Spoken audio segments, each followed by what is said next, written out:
Welcome to the Tons of Industry Show. I'm joined by David Stockman, and before we get started, a little bit about Mr. Stockman. He is a New York Times best-selling author. He is a two-term member of Congress, and ultimately President Ronald Reagan's budget director, which is very important to our discussion today. David is everywhere now, CNBC and everywhere else. I've seen him on the alternative media, and obviously the big thing is his new book, Peak Trump, which we're gonna also discuss today. And what I love about David's bio and obviously his entire story is that he's been inside of government, and now he's outside of it, but his insights are very comparative. We can compare them to civilian life, and then obviously to being inside of the machine. David, first of all, thank you for being on the show. Oh, well, thank you for the opportunity and mentioning that, I've had experience on both ends of what I call the Acela corridor between Washington and New York. But in a way, I spent almost 2 decades in Washington, then 2 decades or more on Wall Street. And it's like the guy who visited the sausage factory. You learn a lot that you might not want to discuss in light company. But I think I do have a pretty good cross section of how a view of both ends, how they interact, and that's one of the reasons why I feel we're in such great trouble today. Donald Trump came in as an outsider. He saw that this economic policy we had in place was working great for Wall Street. It was an all-time high even in 2016, but they were struggling on Main Street, and I lay out in my book, in fact, since the time before the crisis in 2007, Main Street has basically been flatlining. Take real median family income, no higher today than it was in 2007. Take hours worked by American workers, not jobs, which I think are kind of flaky the way the BLS counts them, but hours. That's what really drives the current sort of gig-based economy. But if you look at that, it's up only 7% in the last 11 years, which isn't very much at all. And industrial production is up barely 3.5%. Now, when you compare that to Wall Street being up 300% in nominal terms, and even more than 200% if you take the inflation out of it, you have a fundamental bifurcation that does not speak well of the future. One, politically, I don't think it's viable to have this massive prosperity for the 1% and the 10% coming out of Wall Street, and the great struggle out in flyover America, as represented by these Main Street metrics that I just cited.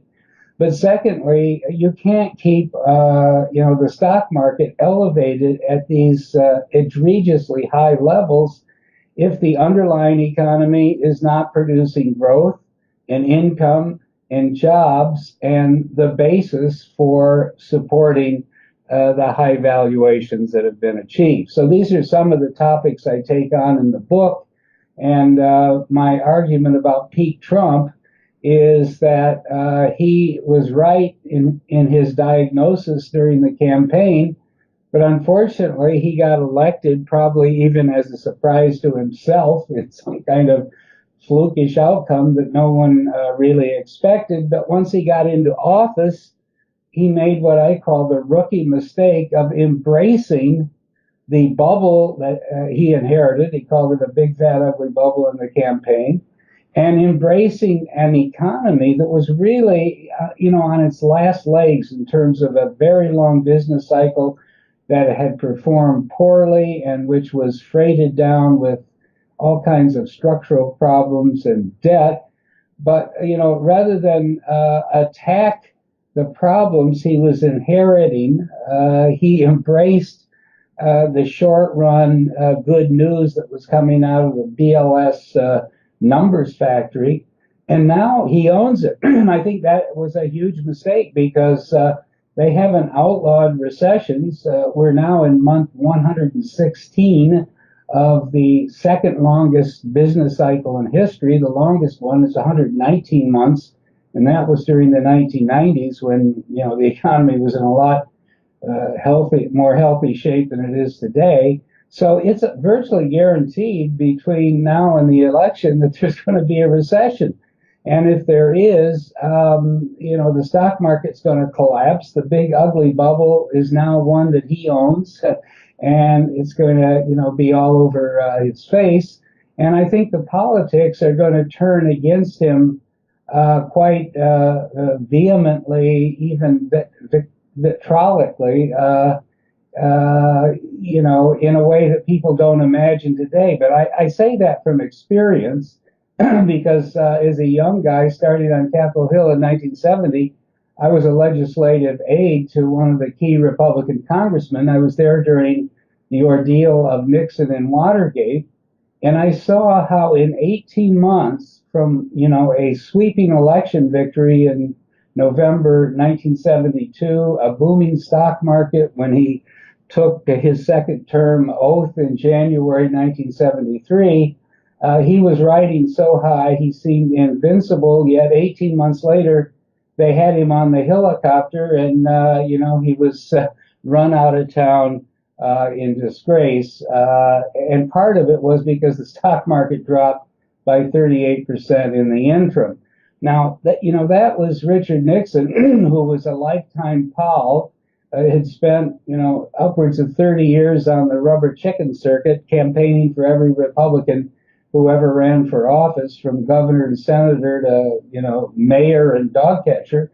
And even with all that political capital in the bank, when the situation turned against him as dramatically as it did, both economically and politically, he was left kind of alone, home alone, and without support. Now, Trump, was never a politician, which I guess in some ways was good. But on the other hand, he has no base of loyalty at all. The Republicans are going along for the moment because, everything looks somewhat sunny. But I believe that they will jump off the ship in a way that will surprise people once the economic and stock market reckoning begins to take place. So that's another angle on why I call this peak Trump. I think he reached his peak last fall, and it's going to be downhill and perhaps a pretty rapid slide from here. Well, you talk about many good things, and some of them we cover in Wealth Research Group. I mean, I compared the U.S. economy to other economies where the economy is huge, the economy is very robust, the economy is, the GDP is growing, but there's insane poverty at the same time, like in Brazil, for example, the eighth largest GDP, but it's controlled by a number of families. It's a very elitist environment, and today you can see all these stats.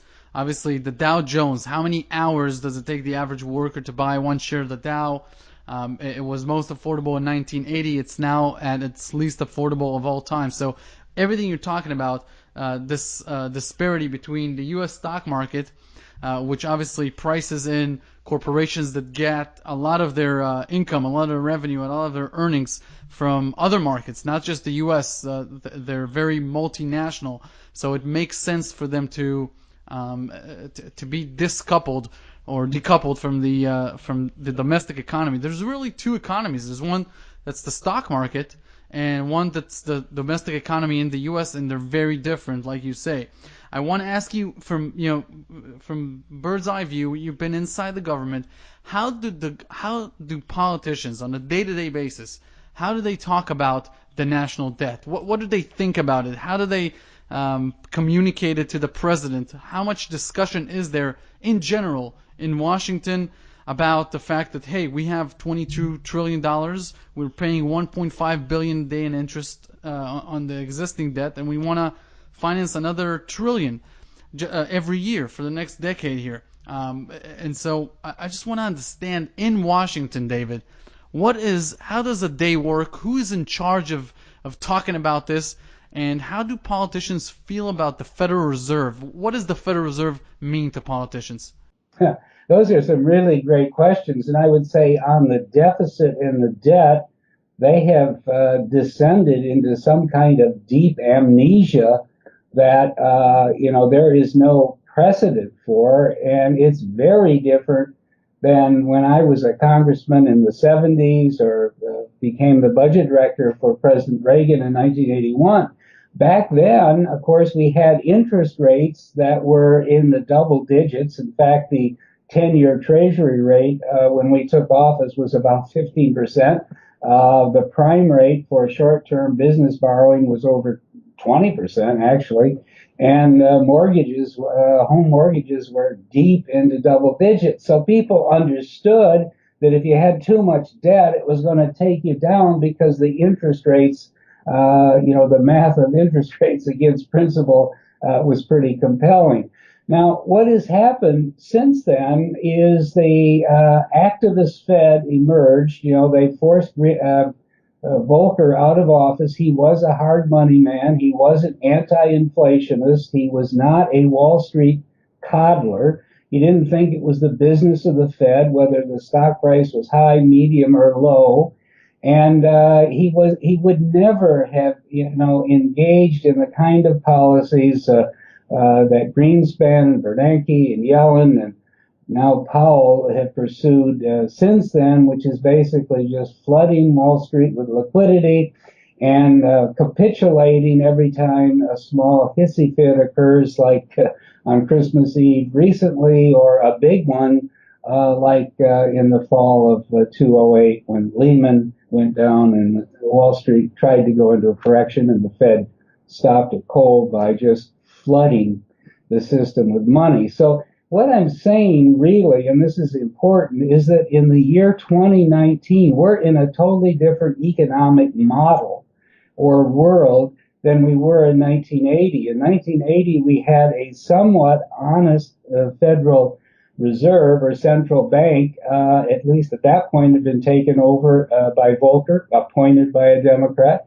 and was on a path, painful as it was, to try to suppress the double-digit inflation that was harming the economy at the time and restore some kind of normal free enterprise economy. And we had a government that feared deficits. I mean, the Republican Party honestly did then believe in a balanced budget. Ronald Reagan ran on balancing the budget by 1984. My job, day one, was to see how we could put it all together. Now, it didn't happen for a lot of reasons that, are not all that good. We increased defense way too much when it came to asking the Republicans in Congress to walk the walk and talk the talk on spending cuts. They more or less, disappeared into the back benches or left the chamber. So we ended up not cutting domestic nearly enough, not reforming the big entitlements at all,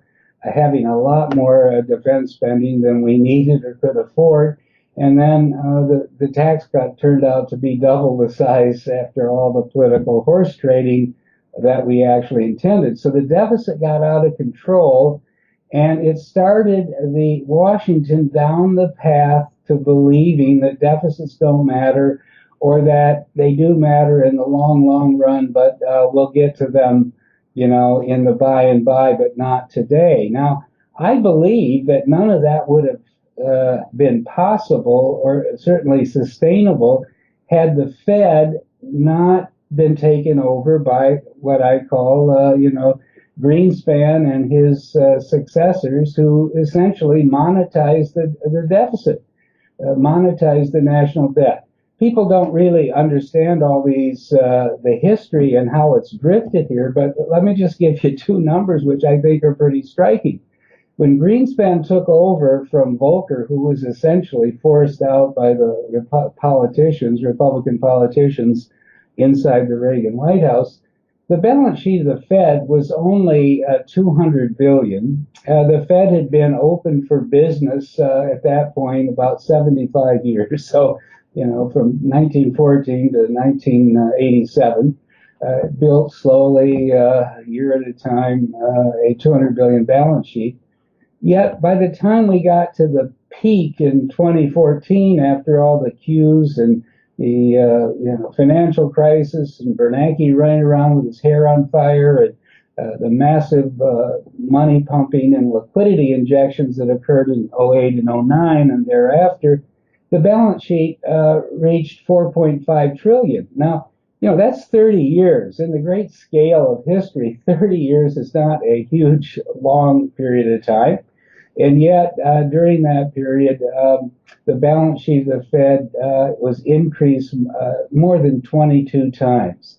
That was a game changer. That turned everything upside down, because when you went from 200 billion to 4.5 trillion, you were essentially buying up the government debt or quasi-government debt in the form of the GSE securities, Fannie Mae and Freddie Mac. But in doing that, you basically were falsifying in a big time way the supply demand equation in the bond market, because the government, the Fed bought 4.3 trillion of paper, going from 200 to 4.5 trillion. They bought 4.3 trillion of paper and paid for it with digital credits, conjured out of thin air. And that obviously unbalanced the equation. It created a false presence of demand, not real money from savers or money from financial markets that, sold one thing and bought a treasury bond instead. It was just, made up fiat credit. And that did dramatically raise the price of bonds, lowered the yield, and allowed, the federal government and the politicians, where we started this whole question, the illusion, enabled the illusion that, well, maybe deficits weren't so bad after all, because the interest cost is now, very low. It's in recent years, it's averaged less than 2% yield on the total federal debt outstanding. And so we created, as I said at the beginning, a sense of amnesia in the politicians in Washington, and a, profoundly dangerous kick the can mentality as it relates to the public debt and financing of the federal government. And that's where we are today. But I think the dilemma is that even the central banks of the world, led by the Fed, have finally realized they just can't keep printing money like this. They can't expand their balance sheet, the Fed from 4.5 trillion, let's say, to 10 or 20, or all the central banks of the world, which have been doing the same thing, which took their balance sheets from about $3 trillion in the early 2000s to 25 trillion today. They began to realize they were at the end of the road, that this has to stop. Now, as it's happening, and that's what this QT is all about, quantitative tightening, balance sheet reduction, at the Fed, and it will be happening at other central banks too. The equation in the bond pits is changing. The artificial demand for government debt is disappearing. And I think we're in for a real bond market shock one of these days, when they finally figure out that there are not enough savings in the world to go around to fund both these swelling government deficits, as well as all the various and sundry demand for credit coming from the private sector. In other words, a real collision is coming. Now, that's dangerous, because the whole stock market today in risk assets, so-called equities and equity-linked derivatives, are predicated on cheap debt and low-cost borrowing by the corporate sector that has essentially gorged on debt, and we could get into some of those numbers over the last 10 years, to buy in its stock. So, there's a vicious circle working here, where the public debt has been made cheap and easy to finance by the central banks. The low yields have made business borrowing attractive, but they borrowed basically to shrink their own equity, buy in their own stock in order to goose stock prices and the value of stock options. So you can see where this is taking us. It's taking us to a place where corporate America today is basically, kind of chewing its own tail. It is not investing heavily in productive assets for the future, whether it's plant, equipment, technology, intellectual property. It's investing heavily in financial engineering on Wall Street, stock buybacks, M&A deals that usually don't make any sense, dividends that aren't earned but are funded, special dividends by borrowings and so forth.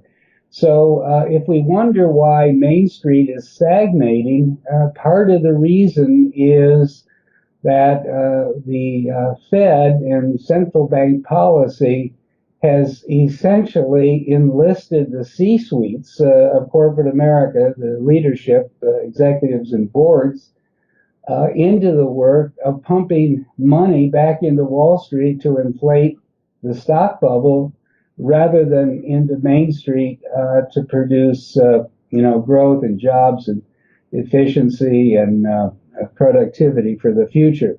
So, that's a pretty serious dilemma. And I'm not suggesting for a moment that Trump caused all this. He inherited the whole mess.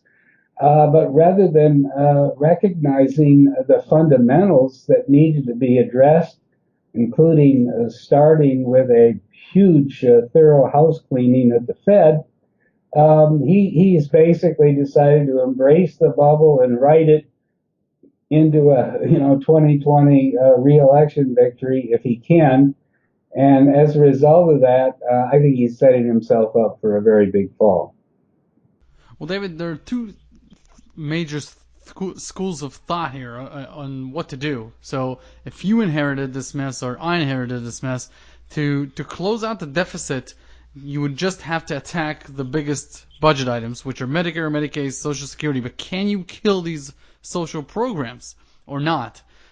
Because that's obviously going to affect everything that this country is going for. Or should the government even stay out of it? Should we go into what the founding fathers wanted, and that's no central bank at all, and having a hard currency and letting the free market deal with it?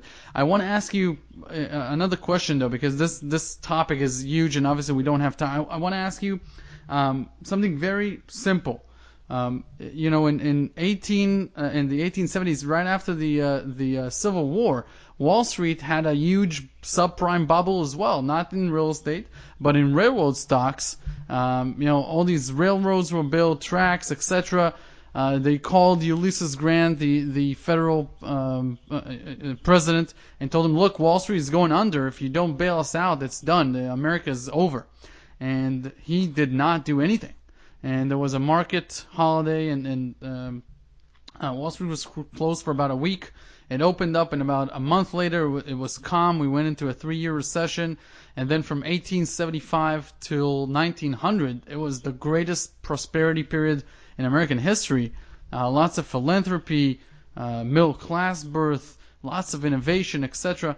I want to ask you, in light of that, what should have been done in your view in 2008? Because if the government and if the Federal Reserve have not intervened at all, what would have happened? You would have seen hundreds of millions, tens of millions of people losing their banks, their bank accounts, probably losing their jobs, or being unable to get their salaries.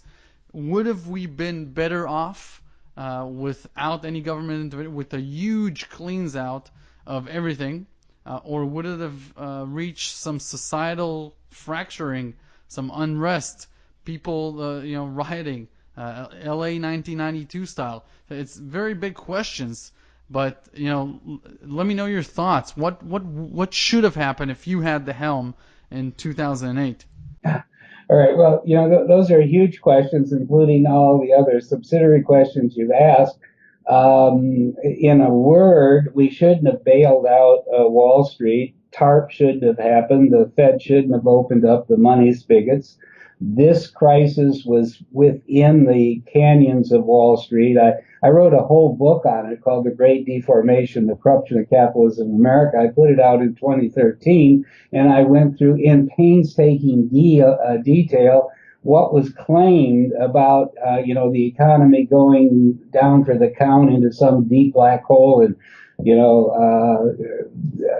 ATMs going dark, and so forth. But none of that turns out. Excuse me. None of that turns out to be true.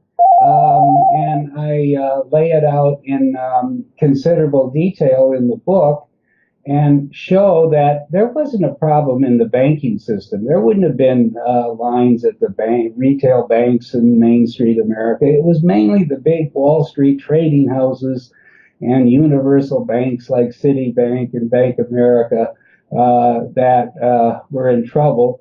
And we could have let all of that blow out. It would have caused a big recession on Wall Street, a mild recession on Main Street, probably not much worse than what we actually experienced. But we would have then reemerged on the other side with a chastened financial market and, with some restoration of honest price discovery rather than this kind of Fed Fed fueled, supported market that we've had in the interim. But I say this because if you go to your question, the other big thing that happened in 1873 was that after the inflation of the Civil War that had been funded with fiat money, greenbacks, the country wisely decided to go back on the gold standard. And that act was passed in 1873. It became fully effective in 1877. But in the run up to that, it became obvious that there would be sound money for the indefinite future. And we did have, the greatest sustained boom either afterwards or before that we've seen. And over the 40 years, roughly from 1870 to 1914, the eve of World War I, real GDP grew on average 4% a year. Now, there were some very short-lived panics, about 5 of them, so-called financial panics in the interim, but most of them lasted for only a few months. The excesses of speculation and too much leverage were cleaned out, and the economy went back to its growth phase. Most of these panics didn't even result in a real recession out in, the productive precincts, farms, and industry of America. So there was a model there that said you could have fantastic growth, a bigger rise in the standard of living for the average family in America than ever before, and we didn't even have a central bank. Remember, the central bank opened for the first time in the fall of 1914, and we were already into World War I. We weren't, but the world was, and the Fed got caught up in that, and that's another whole story of how the original Fed's purpose got perverted into becoming like the financing arm of the warfare state. Now, I guess my answer to your question is yes, we could restore fiscal rectitude, but we have to restore traditional principles and philosophies about, what America is and what it isn't. And number one, we're not the policemen of the world. We're not an empire. We're a republic. We should defend our shorelines and our airspace and our people, but we don't need to have bases and military occupations or installations in 100 countries around the world like we do today. If we went to that principle, the reason I'm dwelling on it is I think the defense budget could be lowered from $750 billion a year that Trump wants for the coming year to $250 billion. And if you took $500 billion out of the permanent spending stream for the warfare state, it would make a huge difference in terms of our fiscal solvency and the path ahead. On the welfare state side, it's pretty obvious that Medicare, Medicaid, and Social Security are going to soar, mainly because the baby boom is retiring at a rate of 10,000 a day, so that while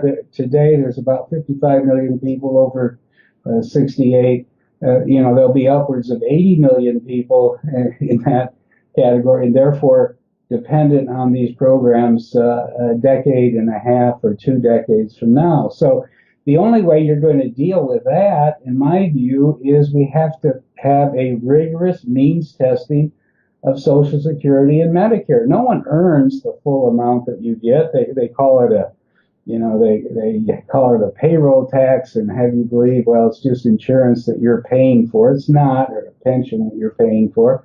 It's a Ponzi scheme. It's an intergenerational Ponzi scheme where everybody gets a lot more out in real terms than they put in over their working lifetime. So we need to means test it. We could take 50, 100, 150 billion a year of costs out of those programs. The third thing we need to do is get back to federalism. Why do we have 50 states? Overall, there's something like 80,000 units of local, county, and state government in the United States. We need to put them back into business and manage all of what I call the welfare and education and domestic infrastructure functions of government and get it out of Washington, because Washington simply produces a lot of pork barrel, a lot of waste, and more spending than people really would finance if local voters in Texas or Minnesota had to vote for it. So those are the three principles: shrink dramatically the warfare state, means test firmly the welfare state, and refederalize this huge domestic social program and pork barrel that we have built up ever since the New Deal. If you did those three things, I think you would be getting close to fiscal balance. There's a lot of math to it, but I'm pretty sure those things would add up. And then the last thing we need to do is get our tax system realigned in a way that fits our economic circumstances, which is to say we shouldn't be taxing labor heavily, which we are in the payroll tax, and we can't raise taxes anymore on income and business because that will only be self-defeating.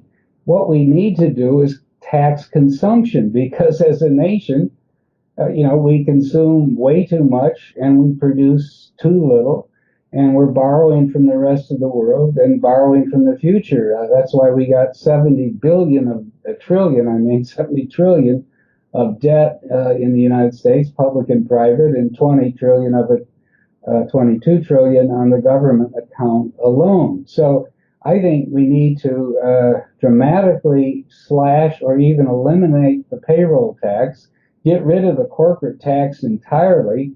You can't tax corporations in the kind of mobile world that we're in today effectively, and instead put the tax on value added or sales, so that the one thing that we need less of gets taxed, and what we need more of, jobs, labor, production, investment, gets taxed less. Now that's kind of your theoretical optimum.